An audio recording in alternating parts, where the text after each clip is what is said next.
సాక్ష్యం చెప్పినప్పుడు, తర్వాత చిన్నపిల్లలు వాక్యం చెప్పినప్పుడు, వాళ్ళు పాట పాడినప్పుడు తప్పట్లు కొట్టండి. వాక్యం చెప్పింది ఎవరైనా తప్పట్లు కొట్టొద్దు. ఎందుకు చెప్తున్నానంటే, ఆ వాక్యం చెప్పిన వాళ్ళని, అంటే ఇక్కడ దేవిని మీరు తప్పట్లు కొట్టారని కాదు, నేను అసలు కొట్టనివ్వను. నేను ఇప్పుడు ప్రసంగం చెప్పిన ఎవరిని కొట్టొద్దని ముందు చెప్పేస్తా. ఎందుకంటే వ్యక్తుల్ని పాడు చేసేస్తున్నారు. ఎవరు? కింద ఉన్న వాళ్ళు. అలాగే పెద్ద ఒక బైబిలే నేర్పించిన మొత్తం వాళ్ళ సంస్థని పాడు చేశారు. ఎవరు? కింద ఉన్న వాళ్ళు. తప్పట్లు కొడుతుంటే ఏస్తారు కొంతమంది, ఇంకా రెచ్చిపోతారు అన్నమాట. కాబట్టి అలాంటివి ఏమైనా ఉంటే అందరూ తగ్గించుకోండి. పిల్లలకు ఎంకరేజ్ చేయడానికి చేయండి. పెద్దవాళ్ళు వాక్యం చెప్పినప్పుడు వాక్యం పూర్తయ్యాక తప్పట్లు కొట్టకండి. ఇది ఫస్ట్ ఆఫ్ ఆల్ మనం నేర్చుకోవాలి. క్రీస్తులో ఉన్న మనము నేర్చుకోవాల్సిన విషయాలు. రైట్. సాక్షి చెప్పారు కదా, దేవుడు వారి కుటుంబంలో చాలా చాలా అద్భుతమైన కార్యాలు చేశారు. ఎందుకంటే దేవునికి దూరం అయిపోయారు కరోనాకు ముందు. ఇంకా లోన్ పిల్లలు కంట్రోల్ చేయలేరు. ఎవరు తలుపేసాను, లోన్ ఆడుకోని పర్లేదు. మరొక విషయం ఏంటంటే, దేవునికి దూరం అయిపోయిన కుటుంబం, ఒక కుటుంబమే కదండి, నాకు తెలుసుండి వీళ్ళ అన్నదమ్ముల కుటుంబాలు చాలా దూరం అయిపోయాయి.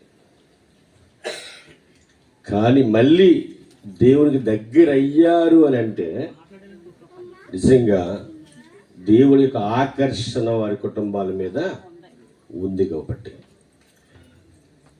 వివాహం జరిగిన తర్వాత ఇంకా దగ్గర అయిపోయారు. అంటే వాళ్ళకి కలిసిన ఆ యొక్క ఏంకుడు వ్యాపారాలు, కోడలు, అంటే ప్రార్థనా పరులు.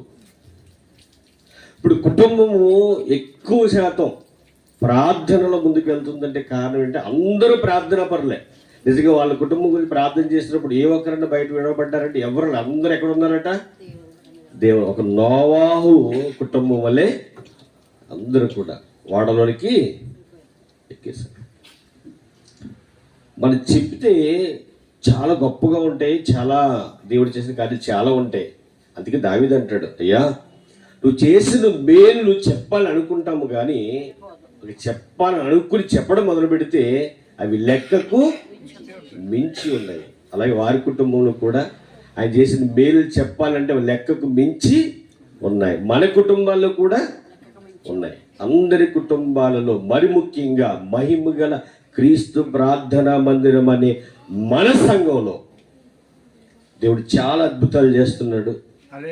అవి కంటికి కనిపించవచ్చు, కొన్ని కనిపించకపోవచ్చు, కానీ దేవుడు ఉన్నతమైన కార్యాలు చేస్తున్నాడు. కనుక సంఘంలో ఉన్న వారందరికీ, అలాగే ఆ సంఘంలో ఒక రాకపోయినప్పటికీ వేరే ఊర్లో ఉండి సంఘంలో ఏదైతే అవసరత అయితే ఉంటుందో అవసరం గుర్తెరిగి సహాయం చేస్తున్న వారందరికీ కూడా నా హృదయపూర్వక వందనాలు తెలియజేసుకుంటూ ప్రార్థన చేసుకుని వాక్యంలోకి వెళ్ళిపోతాం. రైట్. అందరూ కూడా తల వంచండి, ప్రార్థించేద్దాం. ప్రార్థన చేసేటప్పుడు ఒక విషయం గమనించండి, ఎవరు కళ్ళు తెరవకూడదు. వాక్యం చెప్పడానికి ప్రార్థన ప్రారంభించిన తర్వాత ప్రార్థన ఆమేన్ అన్న తర్వాత కళ్ళు తెరవాలి. పిల్లలు అంటారా, వాళ్ళ దేవుడు వాళ్ళకి ఫ్రీడమ్ ఇచ్చాడు, పెద్దవాళ్ళకి ఇవ్వలేదు. కాబట్టి అందరూ కూడా తల్ల వంచని కళ్ళు మూసుకొని ప్రార్థనలోకి ఇచ్చింది. ప్రార్థన. పరలోకమందున్న మా కన్న తండ్రి, ఈ ఉదయకాలం మొదలుకొని సాయంకాలం వరకు, సాయంకాలం మొదలుకొని ఉదయకాలం వరకు ప్రతిరోజు ప్రతి నిమిషము మీరు మమ్మల్ని కాపాడుతూ నడిపిస్తున్న విధాన్ని బట్టి వందనములు తండ్రి. దేవా, ఆకాశం నీ సింహాసనమయ్యా, భూమిని పాదపీఠము తండ్రి. ఆకాశం ఎందుకు కానీ, భూమి ఎందుకు కానీ, నేల యందు కానీ నీరు యందు కానీ నీవే ఉన్నతమైన దేవుడు తండ్రి. ఈరోజు ఈ యొక్క కుటుంబాన్ని ప్రేమించి ఇంత చక్కగా ఈ యొక్క వాక్యాన్ని వినడానికి మీరు ఇచ్చిన వాతావరణాన్ని బట్టి మీకు స్తుతులు స్తోత్రములు చెల్లిస్తూ ఉన్నాము తండ్రి. ఇంతవరకు మీ కుమార్తె ద్వారా మీరు మాట్లాడి ఉన్నారు తండ్రి. ఆ మాటను తండ్రి నాయన హృదయం అనే పలక మీద భద్రం చేసుకుంటే భాగ్యము మా అందరికీ దయచేయమని తండ్రి.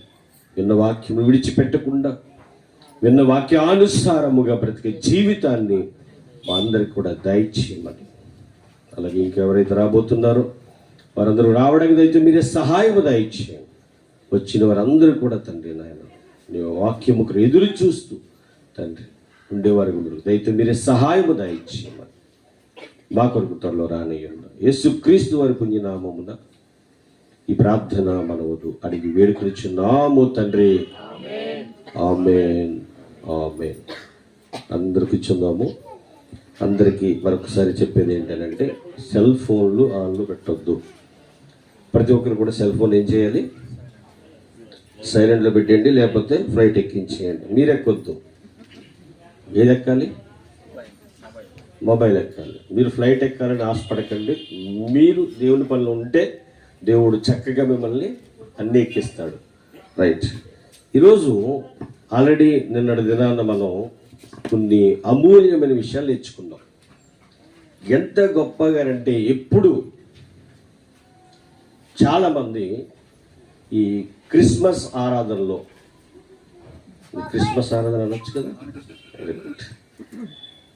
నిన్న మొదటిది, ఈరోజు రెండవది.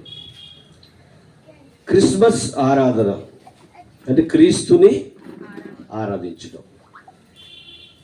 ఈ ఆరాధన అనేది ఇందాక చెల్లమ్మ చెప్పినట్లుగా ఏ డిసెంబర్ నెలలోనే కాదు, సంవత్సరంలో ఉన్న 365 రోజులు చేసుకోవచ్చు కాదు, చెయ్యాలి. అలాంటి భక్తి జీవితం కలిగి మనం అందరము జీవించాలి. ఇది క్రీస్తుని కొరకు తెలియజేసే సమయం. క్రీస్తుని గురించి తెలియచేయడానికి, ఆయన గొప్పతనాన్ని తెలియచేయడానికి, ఆయన ప్రభావాన్ని తెలియచేయడానికి మనం వేరే వారు ఎవరిని చూపించవలసిన అవసరత ఉందంటారా? ఉందా? మన దేవుని గొప్పతనాన్ని చూపించడానికి వేరే ఒకరిని తెర మీద చూపించొచ్చా? చూపించాలా? అర్థం చేసుకోండి అందరూ. మన దేవుని గొప్పతనాన్ని మనం చాటి చెప్పడానికి మరొకరి గురించి చెప్పాలా? అర్థం అవ్వాలి. పరిశుద్ధాత్మ యొక్క సహాయం మనకి కావాలి. వచ్చాం, వెళ్ళాం, విన్నాం, చెప్పాం, చూసాం కాదు. క్రైస్తవ్యం అంటే క్రీస్తుని పోలి నడుచుకోవడమే.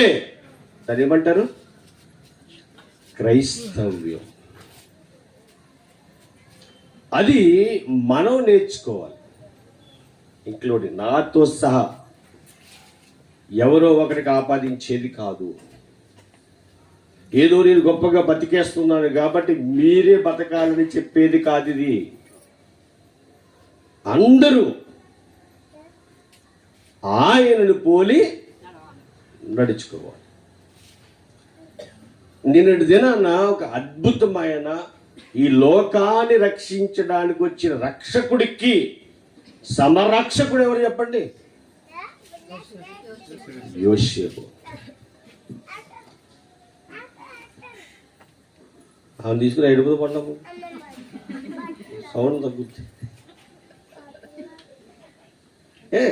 ఓకే, చాలా మంచిది. ఇట్లా ఎంత గొప్పగానంటే అండి, ఆ యోసేపు గారి గురించి వింటే, మనసు పెట్టి వింటే, నిన్నటి దినాలు మరి ఎంతమందికి గుడ్డు బరువు ఎక్కిందో తెలియదు కానీ చెప్పిన నాకైతే చాలా చాలా బరువు ఎక్కింది. ఎందుకంటే అయ్యో అంత కష్టపడ్డాడు ఆయన. అంత కష్టపడిన ఆయనకి ఆయన ఎవరు పట్టించుకోరు. మరియ గారి గురించి మాట్లాడతారు, జ్ఞానుల గురించి మాట్లాడతారు, గొర్రెల కాపరుల గురించి మాట్లాడతారు, కానీ యోసేపు గారి గురించి మాట్లాడట్లేదు. కానీ యోసేపు గారి యొక్క పాత్ర ఏంటంటే ప్రేమ దేవుని వల్లరా, మరియను కాపాడుకోవాలి, మరియ గర్భములో ఉన్న బిడ్డను కాపాడాలి. ఎన్ని నెలలు ఆయన కాపాడాడండి? ఎన్ని నెలలు తెలిసిన విషయం కదా. 9 నెలలు అంటే ఆయన భూమి మీదకి వచ్చేందుకు. మరి తర్వాత కాపాడలేదా? తర్వాత కూడా నిజంగా ఆయన బ్రతికున్న నాళ్ళు చేసిన పని చెప్పంటారా? ఈ లోకాన్ని రక్షించడానికి వచ్చిన రక్షకుడిని కాపాడుకుంటూనే ఉన్నాడు. మన జీవితాలు దేని కొరకు వాడాలి? మన పేరు గురించా, మన యొక్క భవిష్యత్తు అంటే ఈ లోకంలో బ్రతికే భవిష్యత్తు దాని గురించా? దేని గురించి మనం పాకులాడాలి? దేని గురించి మనం ఆలోచించాలి? దేని గురించి మనం బ్రతకాలి? ఒక చోట యేసుక్రీస్తు ప్రభువు కొండ మీద ప్రసంగం చేస్తూ చెప్పే మాట ఏంటి చెప్పంట? రేపటి గురించి నువ్వేం చేయకూడదట? చింతపడకూడదు.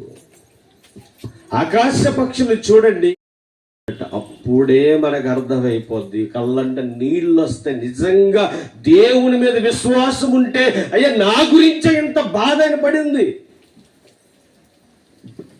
నా గురించి అంత కష్టం, నా గురించి ఎంత వేదన అన్న ఆలోచన మనకి ఎప్పుడైతే కలుగుతుందో ప్రేమిన దేవుని వల్లరా, మన దేవునితో కనెక్ట్ అవ్వగలుగుతామండి.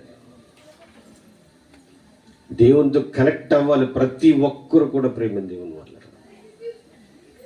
దేవుణ్ణి ఉన్నతమైన స్థితిలో చూపించాలి మన జీవితాల ద్వారా, మన బ్రతుకుల ద్వారా, మన ప్రవక్తల ద్వారా, మన ఆలోచన ద్వారా, మన మాటల ద్వారా. యేసుక్రీస్తు వారు చూసినప్పుడు అనిపిస్తుందండి, ఆ యొక్క పసిపిల్లవాడు ఆయన పుట్టినప్పుడు అనిపిస్తుంది, నా కొరకు ఆయన అంతగా తగ్గించుకున్నప్పుడు నేను ఎందుకు తగ్గించుకోలేకపోతున్నాను?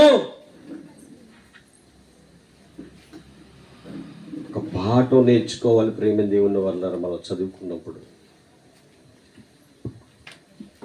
తగ్గింపు జీవితం ఎందుకు కనిపించట్లేదు మనకి అంటే, యేసుక్రీస్తు ప్రభువు వారి త్యాగం అర్థం కాక,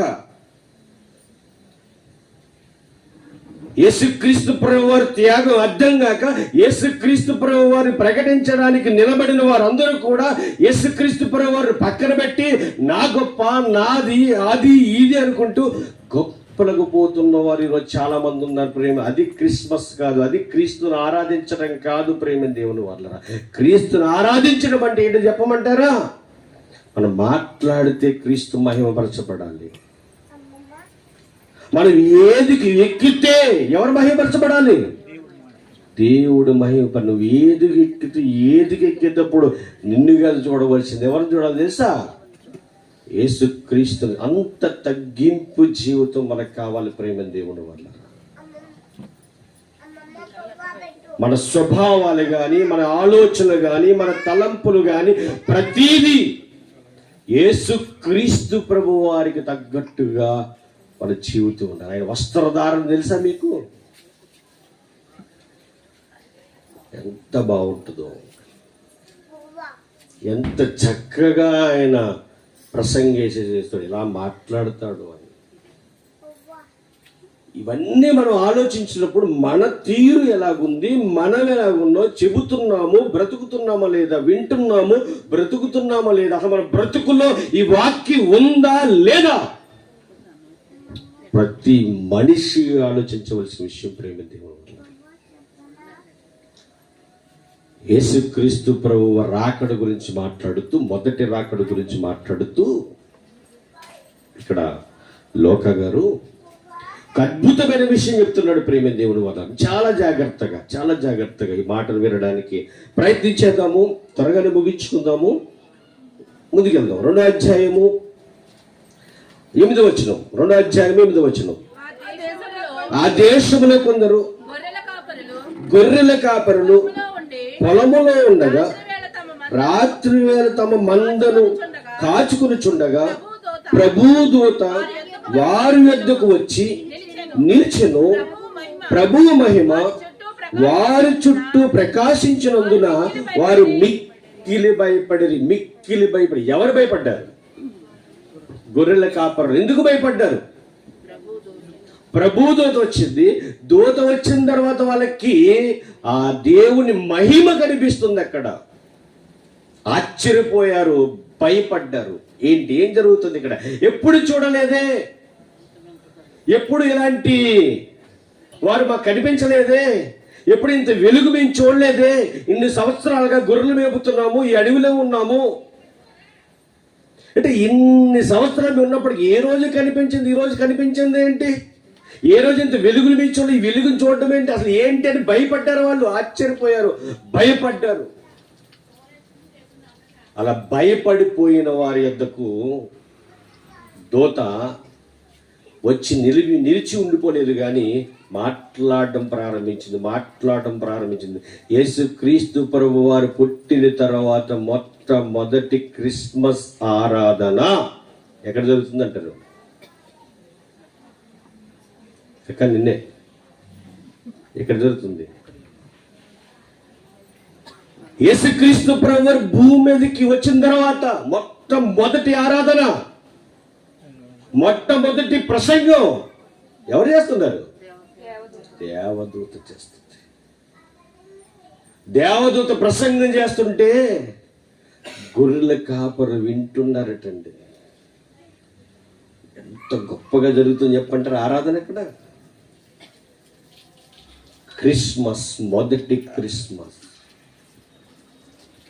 ఆ దూత ఏం చెప్తుంది చూడండి జాగ్రత్తగా. అయితే ఆ దూత భయపడకుడి, ఇదిగో ప్రజలందరికీ కలగబోవు మహా సంతోషకరమైన సువర్తమానము నేను మీకు తెలియజేయుచున్నాను. అబ్బా, ఏంటది? సువర్తమానము.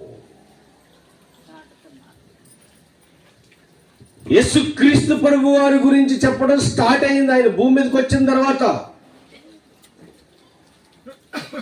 ఎలా చెప్తున్నారు వీళ్ళు అంటే,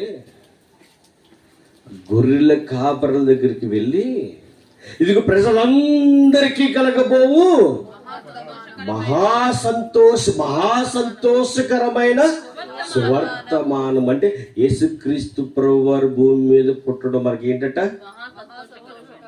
మామూలు సంతోషం కాదట, మహా సంతోషకరమైన సువర్తమానము. ఎందుకు అది సువర్తమానం అయింది, మహా సంతోషకరమైన వర్తమానం అయింది చెప్పండి అని మనం ఆలోచిస్తే, చెప్పండి అని అంటే మీకు ఏదో తెలియదని నాకేదో తెలుసని కాదు, అది ఒక మాట అలా అంటుంటాం అంతే. దాని గురించి మీరు ఏదో తెలుసా అనుకోకండి. కానీ విషయం ఏంటంటే మీకు తెలుసు, కానీ ఇక్కడ తెలియవలసిన విషయం ఒకటి ఉంది.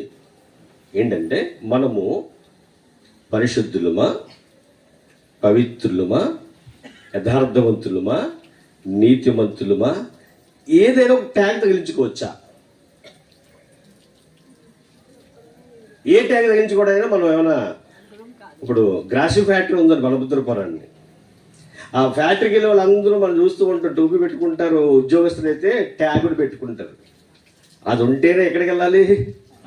అందులోకి వెళ్ళాలి, లేకపోతే అక్కడ బయటకి ఇంటి పడేస్తారు అనమాట. అంటే అది ఆనవాళ్ళు. వీళ్ళు ఎవరయ్యానంటే మనకి ఆనవాళ్ళు ఏంటి చెప్పంటారా? వాళ్ళు వెళ్ళేదానికి టోపీ పెట్టుకు వెళ్ళిపోతారు ఇక్కడి నుంచే వాళ్ళు, బీహార్ వాళ్ళు. వీళ్ళు ఎక్కడ పని చేస్తారు? వెళ్తున్నారు ఫోటోలోకి కాదు, ఎక్కడికి? గ్రాసి ఫ్యాక్టరీకి వెళ్తున్నారు. అంటే మీరు బాగా ఆలోచించండి ప్రేమ దేవుని వల్లరా, మనం కూడా క్రీస్తు నమ్ముకున్నాము అని అంటే మనకు కూడా ఒక ట్యాగ్ ఒకటి ఉంది. ఏంటి చెప్పంటారా? క్రీస్తు నమ్ముకున్న వారు ఎక్కడికి వెళ్ళరట? నాన్నోడిది చెప్పాలి, మీరు చెప్తారా? యేసుక్రీస్తు నమ్ముకుని ఆయన కొరకు, అంటే ఆయన మన కొరకు సిలువలో రక్తం కాచారు కనుక రక్తంలో కడగబడిన వారు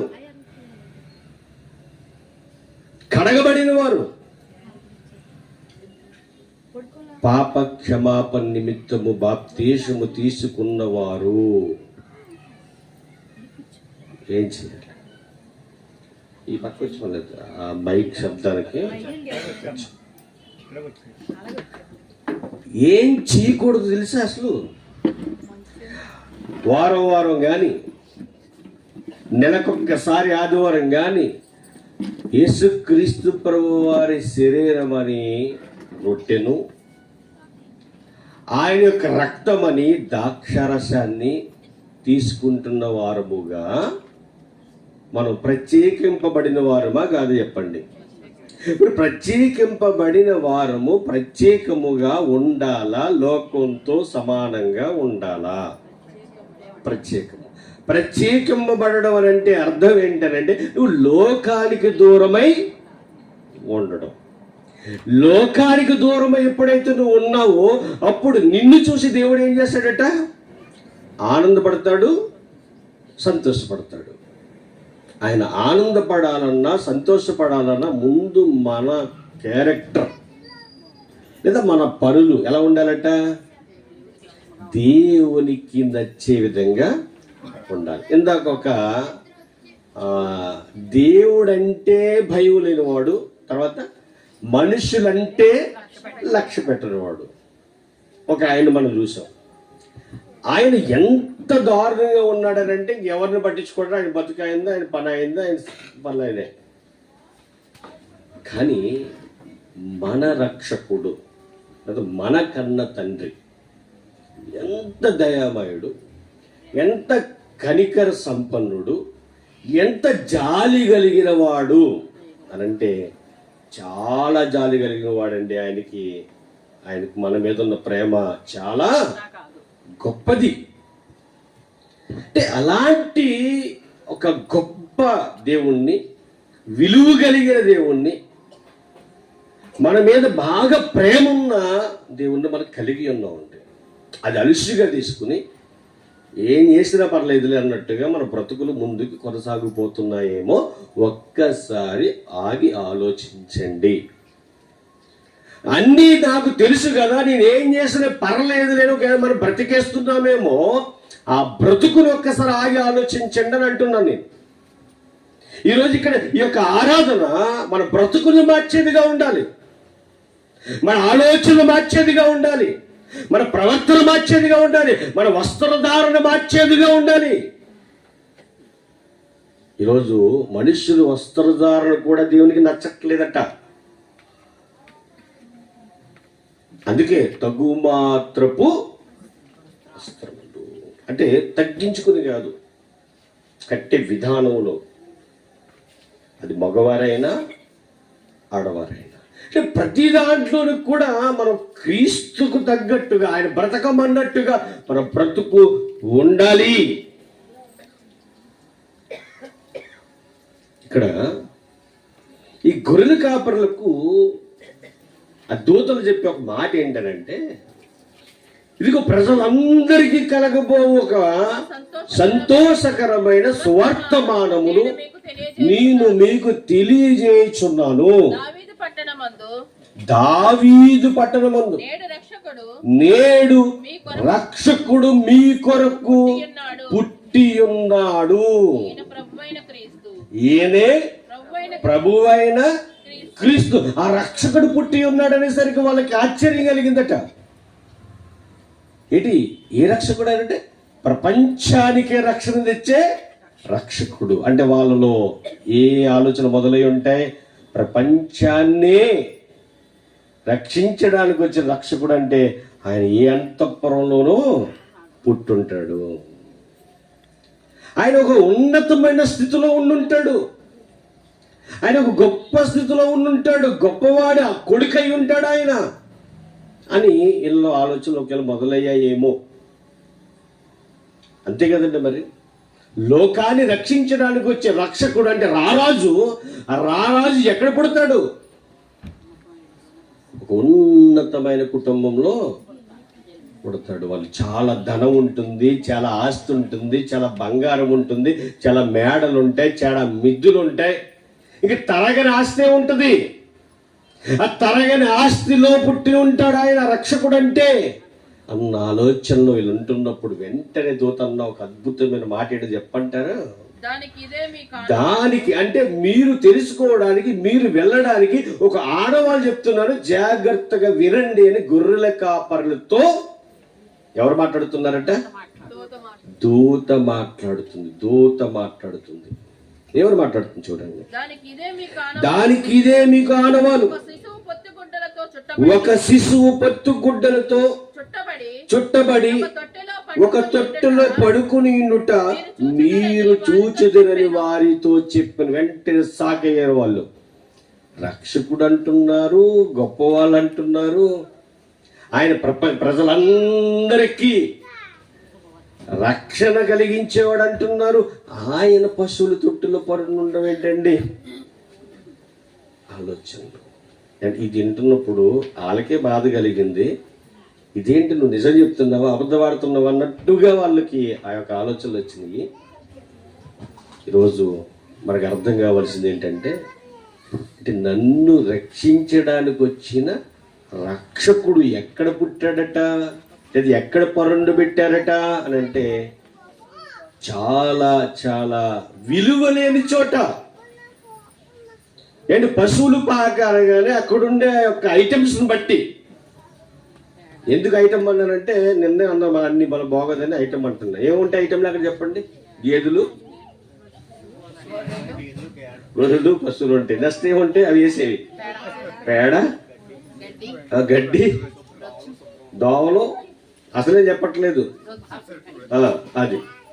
అంటే ఇవి ఉంటే పరిస్థితి ఎలాగుంటుంది ఇవన్నీ ఆలోచిస్తారు గొర్రెల కాపరులు. అరే నేను రాజు అంటున్నారు, రక్షకుడు అంటున్నారు, ప్రజలందరికీ కూడా ఆయన రక్షకుడు అంటున్నారు, మరి ఆయన పశువుల తొట్టులో పడుకోవడం ఏంటండి?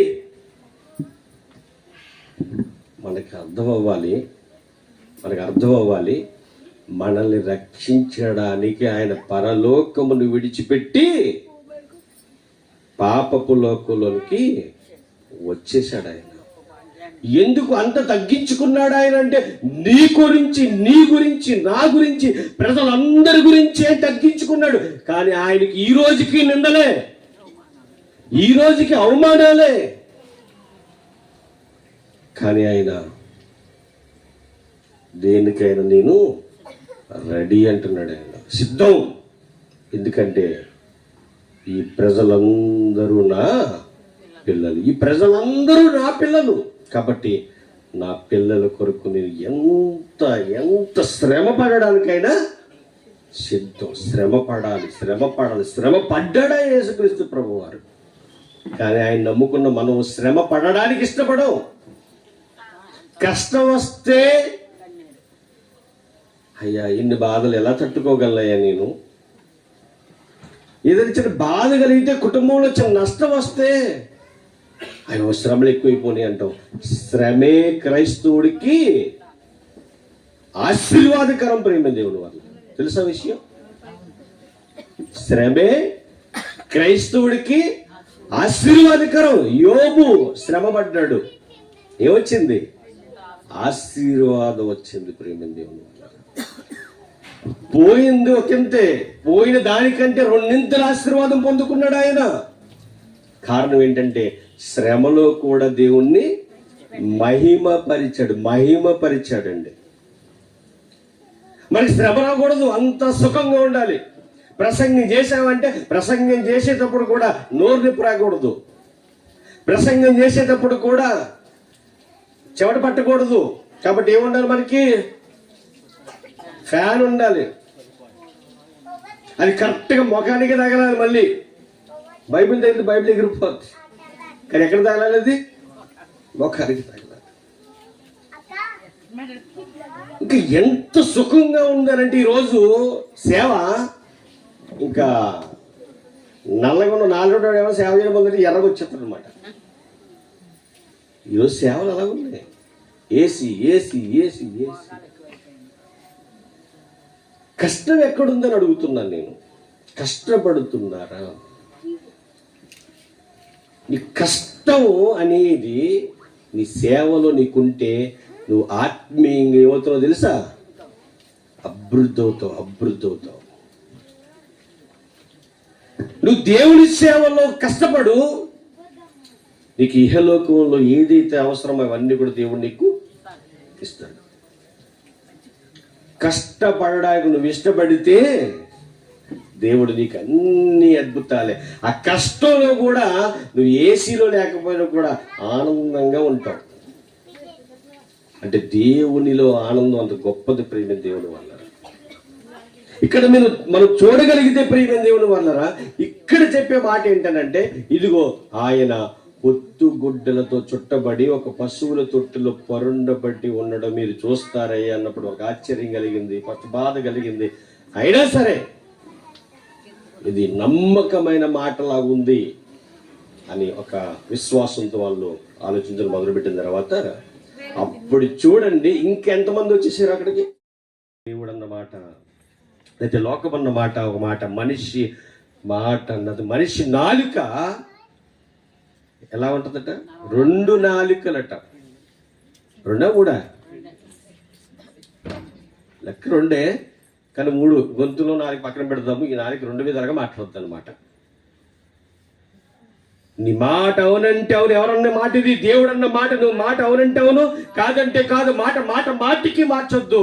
ఒకే మాట నీ జీవితంలో నిత్యము ఉండాలి ప్రియమైన దేవుని మాట. యేసుక్రీస్తు ప్రభువారు ఈ భూమి మీదకి వచ్చింది దీనికో చెప్పంటారా? సమాధానపరచడానికి. ప్రియమైన సమాధానపరచడానికి. సమాధానము కలిగి ఉండండి. సమాధానపరచువారు ధన్యులు, వారు దేవునిని చూచెదరు. వారు దేవుని కుమారులు కుమార్తెలు అనబడుతురు. సమాధానం అండి. నిజమండి, ఈరోజు జీవితాలు చాలా మంది సమాధానం లేక టెన్షన్తో ఏమైపోద్దండి. సమాధాన పడిపోండి. నేను తిట్టినోడితో సమాధాన పడిపోండి, లేదా నేను కొట్టినోడు సమాధానం. కొట్టిన ఏమైనా జరిగినాయి ఇక్కడ కాదు, ఎక్కడ కూడా జరగదు. మాటల యుద్ధంలో ఏమవుతుంది? కలవడానికి ఇష్టపడట్లేదు. అలాగైతే మన దేవుని పిల్లలు ఎలాగవుతుంది చెప్పండి ఒకసారి. దేవుని పిల్లలు కావాలంటే మనం అందరూ ఏమైవ్వాలి? ఏకమవ్వాలి. ఆత్మతో సత్యముతో దేవుణ్ణి ఏం చేయాలి? ఆరాధించాలి. ఒకవేళ వారికి మారలేదనుకోండి, ఒకవేళ వాళ్ళలో మంచితనం లేదనుకోండి, రైట్, కానీ వాళ్ళ గురించి ఎక్కడ మనం మాట్లాడొద్దు. వాళ్ళ గురించి ప్రార్థన మట్టుకే చేయాలి. ఇది క్రైస్తవ్యం, క్రీస్తు నేర్పిన విధానం. ప్రేమింది ఆయన, అందుకే వచ్చాడు ఈ లోకానికి. నువ్వు పాపముల చేతను అపరాధముల చేతను చచ్చి పడి ఉండగా క్రీస్తుతో కూడా ఆయన ఏం చేశాడు? బ్రతికించాను అని రాయబడిన ఎఫెసీ పత్రికలో 2వ అధ్యాయం. బ్రతికించాను. అక్కడెందుకు వచ్చేసరికి అంటాడు? మహాప్రేమ చేత ఆయన మనల్ని ఏం చేశాడట? కాపాడు. చూడొకసారి మాట, ఎఫెసీ పత్రిక 2వ అధ్యాయము. అయినను దేవుడు కరుణా సంపన్నుడై ఉండి మనము మన అపరాధముల చేత చచ్చిన వారమై ఉండినప్పుడు సైతము మన ఎడల చూపిన తన మహాప్రేమ చేత మనలను క్రీస్తుతో కూడా బ్రతికించును. కృపచేతే మీరు రక్షింపబడి ఉన్నారు. క్రీస్తు యేసునందు ఆయన మనకు చేసిన నిజమైన క్రిస్మస్. దేవుడు ఆనందపడే క్రిస్మస్. అలా ఒకవేళ మనం చేస్తేనట, అలా ఒకవేళ మనం బ్రతికితేనట, అలా ఒకవేళ మనం ఉంటేనట, మనకి ఎక్కడ ఉండే అవకాశం ఇస్తాడో తెలుసా? ఈరోజు ఈ మాటలు వింటున్న మీరు అందరూ కూడా ఎక్కడ ఉండాలో తెలుసా అని చెప్తున్నా. చూడండి, ఇక్కడ ఆయన తలుపు దగ్గరికి వచ్చి ఏం చేస్తున్నాడట?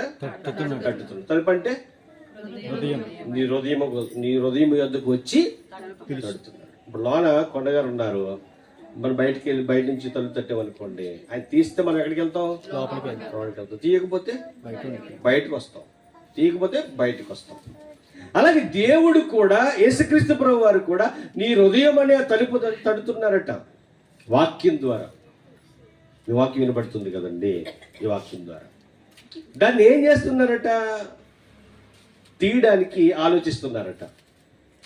లోన ఏమీ లేదనుకోండి, ఏ చెత్త చెదారం లేదనుకోండి, వాక్యం వినడానికి ఏం చేస్తావు? నువ్వు ఇష్టపడతావు.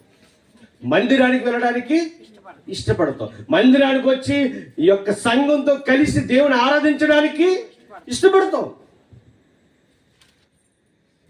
అదే ఏదైనా మన ఆలోచనలో ఉన్నాయనుకుని తేడాగా దేవుని దగ్గరికి రావడం అనేది అసాధ్యమని బైబిల్ సెలవిస్తుంది. చెప్పట్లేదు. బైబిల్ సెలవిచ్చే మాట ఏంటి చెప్పంటారా? సంఘంతో కలిసి నువ్వు ఆరాధించలేకపోతున్నావు అంటే నీలో ఏదో లోపం ఉంది. ఆ లోపాన్ని నువ్వు సరి చేసుకుంటే దేవుడు క్షమిస్తానంటున్నాడు. ప్రేమ దేవుని వాళ్ళరా, ఆయన క్షమించే దేవుడు, మనిషిలా పగబెట్టుకునే దేవుడు కాదండి. ఆ మనసులు మార్చగలిగింది కూడా ఎవరు? దేవుడే. ప్రేమ దేవుని వాళ్ళ అలాంటి గొప్ప దేవుణ్ణి మనం కలిగి ఉన్నాం. ఆ దేవుడు అంటున్న మాట చెప్పంటారా? ఇదిగో నీ తలుపు వద్దకు వచ్చి నేను తడుతున్నాను, ఒకవేళ నువ్వు తలుపు తీస్తే నీలోనికి నేను వస్తాను. అలా ఎవరైతే తలుపు చేస్తారో వాళ్ళతో కలిసి నేనేం చేస్తాను? భోజనము చేస్తాను. భోజనం చేసిన తర్వాత ఏం చేస్తాను? చూడు, అక్కడ ఉంటుంది, నేను జయించిన నా తండ్రితో కూడా ఆయన సింహాసనమందు కూర్చుండి ఉన్న ప్రకారము జయించువాని నాతో కూడా నా సింహాసనమందు కూర్చుండనిత్తును. దేవుని నామానికి మహిమ కలుగును గాక. ఎక్కడ కూర్చోబెడతాడట? ఆయన ఎక్కడైతే కూర్చున్నాడు. ఏదో చెల్లెమ్మ చెప్పింది, యేసుక్రీస్తు ప్రభువు వారు కుడి పార్శ్వమే కూర్చుంటే మనకి ఎక్కడిస్తాడట? అంటే ఆయనతో.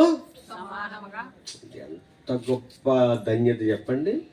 ఈ ధన్యతను పోగొట్టుకుంటున్నారు ఈరోజు చాలా మంది. ఎవరు చెప్పండి? క్రైస్తవులు.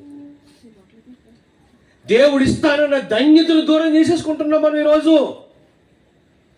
ఏం చేసి? దేవుడికి నచ్చని పనులు చేసి. అది మంచి పని కాదు. ప్రేమ దేవుడు. మీరు మనుషులను చూడకండి, మనుషుల వైపు చూడకండి. మరి ఎవరేం చూడాలి?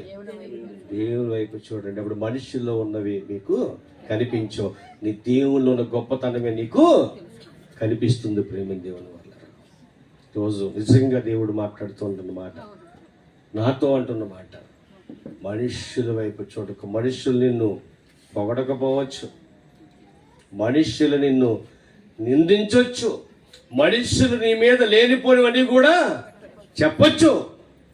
కానీ నువ్వు మనుషులకు భయపడకు. నా కుమారుడు, నా కుమార్తె ఎవరికి భయపడాలి? దేవునికి భయపడు. దేవునికి భయపడితే నీవు యేసుక్రీస్తు ప్రభువు వారు ఇచ్చిన మాట, నేను కూర్చున్నట్టుగానే మిమ్మల్ని కూడా ఏం చేస్తాను? కూర్చున్ననిత్తును. కాబట్టి ఆయన ఇచ్చిన వాగ్దానము నమ్మదగినది, అది పూర్ణ అంగీకారంకు యోగ్యమై ఉన్నది. ప్రేమ దేవుడిచ్చే వాగ్దానం ఏంటో మళ్ళీ చెప్పి నేను ముగించేస్తాను. ఆయనతో పాటు మనల్ని కూర్చుండనిస్తానని మాట ఇచ్చాడు. ఆ మాట నెరవేరాలంటే నీ బ్రతుకును నీవేం చేసుకోవాలి? సరి చేసుకోవాలి. రోజు అద్దం ముందుకెళ్ళి నీ ముఖం బాగా తోముకుని, బాగా పేర్లు రాసుకుని, బాగా పౌడర్ అద్దుకుంటున్నాం కదా. అద్దుకోవాలి. అద్దుకుంటారు, మంచిది, తప్పేమి లేదు. ఎందుకంటే బయటకు వెళ్తే మనం బాగుండాలి కనుక తప్పేమి లేదు. దాన్ని దేవుడు వ్యతిరేకించడు. కానీ అలాగే వాక్యం ముందుకు కూడా రావాలి. వాక్యం వినబడినప్పుడు నువ్వేం చేసుకోవాలి? చెడ్డం ఏమైనా ఉంటే తీసేసుకోవాలి, సరి చేసుకోవాలి. అది నన్నే అన్నారు, నా గురించి అన్నారు అని చెప్పేసి నువ్వు ముఖం మార్చుకుంటే పోయేదెవరు? ఏదో సామెత, లోక సామెత ఉందట. ఏదో వచ్చి ఏదో దాని మీద కోపించారట, చెరువు మీద కోపించేశారట. తర్వాత ఎవరి పక్క వెళ్ళినా కూడా చాలా ఇబ్బందిగా ఉంటుందట. నవ్వొద్దు, ఎందుకంటే ఇది ఎటకారం కాదు, అది వాస్తవం కాబట్టి చెప్తున్నా. వాస్తవం కదా? వాస్తవం కాబట్టి ప్రేమ, ఎవరి మీద కోపడకండి, ఎవరిని మనకండి. నువ్వు మంచిగా ముందుకెళ్ళిపోతే, నువ్వు న్యాయంగా ముందుకెళ్ళిపోతే దేవుడు నిన్ను, నీ కుటుంబాన్ని దీవించి ఆశీర్వదించుగాక. ఆమేన్. తల్ల వంచండి, ప్రార్థించేద్దాం. ప్రార్థన. పరలోకమందున్న మా కర్త, ఈ పరిశుద్ధమైన శ్రేష్టమైన ఘనమైన నామములకు స్తుతులు, స్తోత్రములు తండ్రి. దేవా, మీరు మాతో సూటిగా మాట్లాడారు తండ్రి. నిజమే నాయన, మేము ఇంకా మనుషులకు భయపడుతున్నాం, మేము మనుషుల ఆలోచనకు భయపడుతున్నాం, మేము నీకు భయపడని వారిగా ఉన్నామేమో తండ్రి. అట్టి వారికి మీ కాకుండా కేవలం నీకు భయపడే వారికి మేము అందరూ ఉండడం అయితే మీరే సహాయము దాయిచ్చి.